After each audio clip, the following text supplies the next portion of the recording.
नमस्कार मित्रांनो, पुन्हा एकदा DH माइंड ब्लॉकमध्ये मेमरी बाईटमध्ये तुमचं पुन्हा एकदा सहर्ष स्वागत आहे. आज आपण मशीन लर्निंग चा टॉपिक घेणार आहोत. बाकीच्यांचे विषय वेगवेगळे, बाकीच्यांचे वेब डेव्हलपमेंट आहे, बाकीच्यांचं डेटा आहे. तसं आपला ML शिकवणार आहे. मशीन लर्निंग काय असतं, आपण आपल्याकडे ऑलमोस्ट 20पर्यंत 18 का 20पर्यंत क्वेश्चन आहेत, ते पण बघणार आहोत. आणि त्याच्यापैकी आपला पहिला क्वेश्चन आहे, व्हॉट इज मशीन लर्निंग, म्हणजे मशीन लर्निंग काय आणि त्याचे टाईप्स काय. मशीन लर्निंग काय की असं एक मशीन किंवा अशी एक टेक्निक जी की मशीनला शिकवत असते फ्रॉम द डेटा, की मशीनला शिकवत असते. आणि AI काय करतं, AI हे जे पण त्याला काही प्रोग्राम केला आहे तो तसं फक्त ऑटोमेट करत असतो AI. पण ML काय करतं, ML हे लर्न फ्रॉम डेटा, जे पण डेटा येतोय, जो पण डेटा इन्फॉर्मेशन येते त्याच्यापासून ते शिकत असतं आणि तसं जे येणारे क्वेश्चन्स आहेत तसं ते त्यांना सोल्युशन देत असतं, तसं ते त्यांना प्रेडिक्ट करत असतं, तसं ते फ्युचर प्रेडिक्ट करतं किंवा आपण अंदाज लावत असतं उत्तरांचं. आपण ML असं म्हणू शकतो, जे की लर्न फ्रॉम डेटा करत असतं. नंतर त्याचे काही टाईप्स आहेत. पहिला सुपरवाइज्ड लर्निंग म्हणजे काय की असं एक लर्निंग टेक्निक जी की डेटा येतोय आणि तो डेटा आपल्याला पहिल्यांदा माहिती, असा डेटा असतो. तो डेटा येतोय आणि जो की आपल्याला पहिल्यांदाच माहिती की तो कोणत्या प्रकारचा डेटा आहे, त्याला आपण लेबल डेटा असं म्हणतो. लेबल डेटा येतो आणि जसं समजा आपण त्याला दिलं ॲपल आणि दिलं सफरचंद आणि ॲपल आणि आंबा दिलं, तर त्याच्यापैकी आपण त्याला सांगितलं की याच्यापैकी आंबा कोणता, तर तो त्याला पहिल्यांदा माहिती की याला ॲपल म्हणतात, म्हणून तो बरोबर ॲपल काढून घेईल. नंतर अनसुपरवाइज्ड म्हणजे काय, आपण त्याला दोघी फळं दिले पण त्याला नावं सांगितले नाही, पण त्याच्यामध्ये ते आधीचंच एक डेटा होता जो की त्यांनी प्रेडिक्ट केला, तसंच बघितलं आणि तो त्याला सांगितलं की हां हे ॲपल आहे. नंतर हा झाला अनसुपरवाइज्ड, त्याला आपण अनलेबल डेटा असं म्हणतो, म्हणजे अनलेबल डेटा त्याच्यामध्ये आपण देत असतो. नंतर सेमी सुपरवाइज्ड म्हणजे काय, जिथं सुपरवाइज्ड लर्निंग कामात येत नाही ना, तिथं सेमी सुपरवाइज्ड लर्निंग कामात येते. आणि semi supervised learning unlabelled data पण आणि लेबल डेटाला पण ती घेत असते. नंतर इन्फोर्समेंट लर्निंग म्हणजे काय करतं की हे जे इन्व्हायरमेंट आहे त्याच्यापासून शिकत असतं, जे चुका होत आहेत ज्या किंवा जो डेटा येतोय त्याच्यापासून ते शिकतं आणि त्याच्यापासून ते त्याचं उत्तरं देत असतं. त्याला डेटाची आधीच्या डेटाची गरज नाही बा, असं आपण म्हणू शकतो. ट्रेनिंग डेटाची गरज त्याला नाही. नंतर फीचर्स बघू शकतो आपण की प्रेडिक्टिव्ह मॉडेलिंग म्हणजे जो की फ्युचर प्रेडिक्ट करू शकतो, जो की फ्युचरमध्ये काय होईल ते सांगू शकतो बा. नंतर ऑटोमेशन करू शकतो, म्हणजे ऑटोमॅटिक काम करू शकतो. जे माणसाचं काम आहे ते माणसाचं काम त्याच्यामध्ये नसतं बा.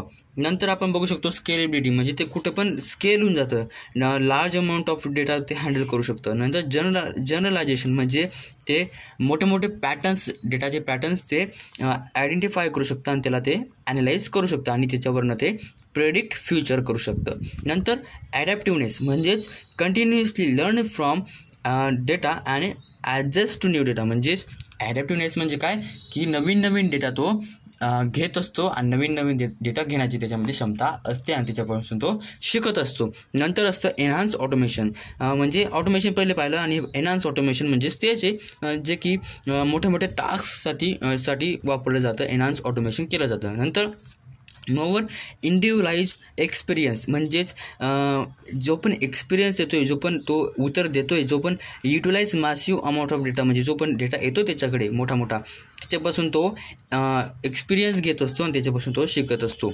नंतर इम्प्रूव्ह जजमेंट, तो ॲक्युरेट उत्तर देत असतो आणि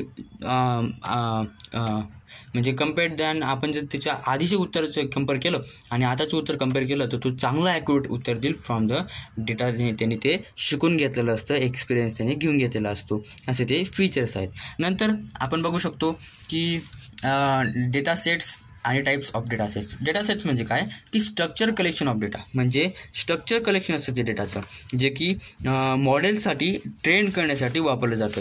डेटा सेट म्हणजे काय, जे की डेटा आहे खूप सारे डेटा आहेत, पण त्यांना एका कॅटेगरीमध्ये डिवाईड केले. समजा इथं आपण म्हणजे इथं समजा मी वेगवेगळ्या प्रकारचा डेटा लिहिला. एक फाईल आहे, ती फाईलमध्ये मी वेगवेगळ्या प्रकारचे डेटा लिहिले आणि दुसऱ्या फाईलमध्ये पण वेगवेगळे प्रकारचे डेटा लिहिले. पण हे बघा गेलं तर हे सेमच प्रकारचे, हे पण सेम प्रकारचे, एका ह्याच्यात एकच प्रकारचे डेटा आपण ठेवले आणि यालाच आपण काय म्हणू शकतो, डेटा सेट्स, म्हणजे सेट्स ऑफ डेटा. ठीक आहे, की स्ट्रक्चर कलेक्शन म्हणजे स्ट्रक्चर आहे ना, ते एक स्ट्रक्चर कलेक्शन ऑफ डेटा आपण कलेक्ट केलेलं आहे. नंतर यूज टू ट्रेन, बघा ट्रेन करण्यासाठी, व्हॅलिडेट करण्यासाठी आणि मॉडेलला टेस्ट करण्यासाठी ते डेटा सेट वापरलं जातं. ते ऑर्डर्ड असतं आणि रोमध्ये त्याला वापरलं जातं. त्याला डेव्हलपर्स यूज करू शकतात for the accomplish their objectives, म्हणजे ऑब्जेक्टिव्ह मिळवण्यासाठी. आणि त्याचे टाईप्स आपण बघू शकतो खाली, की टाईप्स दिले त्याचेवाले, जसं की न्यूमेरिकल म्हणजे काय, जो की न्यूमेरिकल असतो समजा नंबरमध्ये, म्हणजे मार्केटिंग, टेम्परेचर असं. नंतर कॅटेगोरिकलमध्ये म्हणजे जसं की गेम्स, नंतर मूवी, स्पोर्ट्स, जेंडर, असे ते कॅटेगोरिकल डेटा तो ठेवत असतो. नंतर वेब डेटा सेट म्हणजे काय, की जे पण आपण वेबला काही सर्च करतो आणि ते HTTP जातं. आपण ई-कॉमर्समध्ये पाहिलं HTTP द्वारे ते जात असतं आणि ते जाताना ते जे तो डेटा तो पण एक डेटाच आहे, तो पण एक प्रकारचा डेटा आहे. आपण डेटांचे प्रकार पाहतोय, तो पण एक प्रकारचा डेटा आहे. तर तो पण डेटा आपण बघू शकतो, तो पण डेटा तो स्टोअर करतो किंवा तो घेत असतो. त्याला आपण JSON म्हणजे JSON अशा फाईलमध्ये तो आपण स्टोअर करत असतो .json. नंतर टाईम सिरीज म्हणजेच त्याच्यामध्ये स्पॅमिंग, टाईम पिरियड असं ते आपण स्टोअर करू शकतो. नंतर इमेजमध्ये आपण डिफरन्स बिटवीन, म्हणजे वेगवेगळ्या ही इमेज आणि ही इमेजमध्ये काय फरक आहे, आपण असा डेटा आपण तिथं जेव्हा आपण सांगतो यायला तर ते काय करतं, त्याच्या इमेज डेटामधून तिथे बघत असतं. नंतर ऑर्डर डेटा सेट, जे की अरेंज केलं जातं ऑर्डरमध्ये अकॉर्डिंग टू नंतर पार्टिशन डेटा म्हणजे जे की डिवाइड केले जातात बाय द डिस्टिंक्ट मेंबर. नंतर फाईल बेस्ड, ज्याच्यामध्ये फाईल्स असतात, जसे की एक्सेल, JSON बघितली, SCV असते, XML असते, HTML असते, म्हणजे असे वेगवेगळे प्रकारचे फाईल्स असतात. नंतर बिहेवियर डेटा सेट म्हणजे असा एक फाईल किंवा असा एक डेटा जो की एका याच्यावर डिपेंड असतो. असा एक डेटा आपण हे पाहतोय, असा एक डेटा जो की एका याच्यावर डिपेंड असतो. समजा तुमचं नाव, समजा तुमचं नाव आहे, तर तुमचं किंवा तुमची क्लास आहे आणि ती क्लास तुम्ही कोणत्या क्लासमध्ये शिकत आहात, तुम्ही शिकत आहात आता टी वायमध्ये, ठीक आहे, TYमध्ये शिकत आहात. कोणत्या कॉलेजमध्ये शिकत आहात, तर तुमची जी कॉलेज असेल ती कॉलेज, म्हणजे कॉलेज तुमचं जे शिक्षण आहे ते कॉलेजवर डिपेंड आहे, म्हणजे एक व्हेरिएबल दुसऱ्या व्हेरिएबल डिपेंड असतो. आणि मल्टीव्हेरिएट काय, म्हणजे की एक व्हेरिएबल, समजा तुमचे मार्क्स आहेत, तुमचे मार्क्स जे आहेत ते मल्टिपल याच्यावर डिपेंड असतात. तुमचे जे ग्रेड आहेत, तुमचे जे पर्सेंटेज आहेत ते मल्टिपल याच्यावर डिपेंड असतात. तुमचे प्रत्येक विषयाचे ई-कॉमर्स, क्लाउड, नंतर ML आणि इम्प्लॅबिलिटी अशा यांच्यावर ते मार्क्स डिपेंड असतात. असा तो डेटा असतो. हे आपण पाहिलं. ठीक आहे, आता पुढचा आपला नेक्स्ट क्वेश्चन असणार आहे लाईफ सायकल ऑफ ML. म्हणजे काय आहे, की अशी एक स्टेप्स आहे त्या, की त्या स्टेप्स किंवा अशी एक प्रोसेस आहे जे की आपण स्टेप बाय स्टेप जायला पाहिजे आणि आपण गेलो तर ते आपल्याला ML प्रोजेक्टसाठी बिल्ड करण्यासाठी मदत करतं. किंवा आपण एखादं मॉडेल बनवतोय, मशीन लर्निंग मॉडेल बनवतोय, जे की काहीतरी फ्युचर प्रेडिक्ट करेल किंवा काहीतरी सोल्युशन देईल आपल्याला एका पर्टिक्युलर प्रश्नावर, असं मॉडेल बनवतोय मशीन लर्निंगमध्ये. तर ते आपण कसं बनवू, काय आपल्याला स्टेप्स करावं लागतील, असं ते लाईफ सायकल आपण त्याला म्हणू शकतो.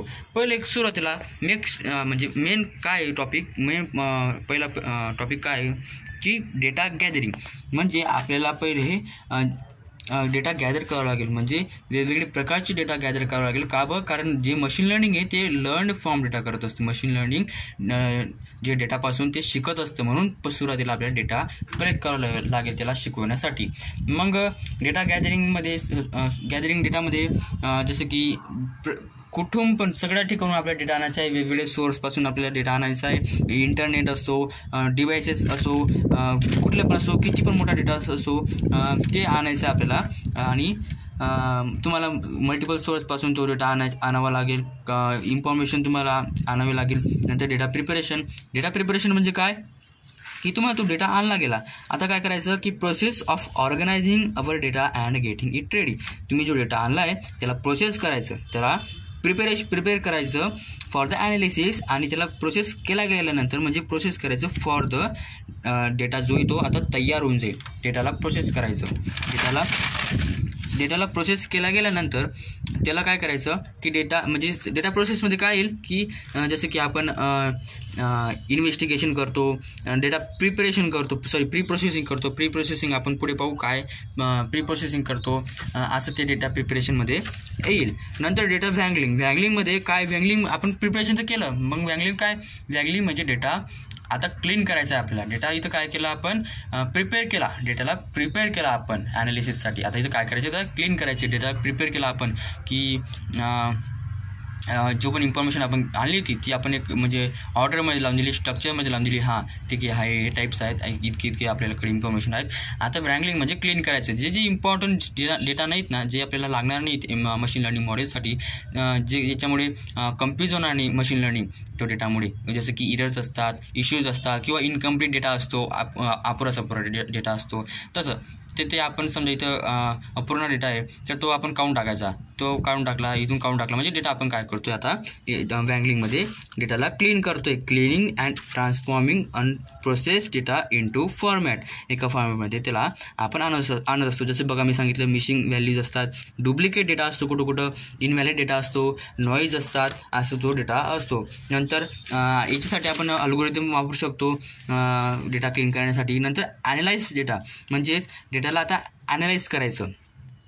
डेटाला आपण व्रँगलिंग केलं गेलं, नंतर त्याला ॲनालाइज करायचं फॉर द मॉडेल.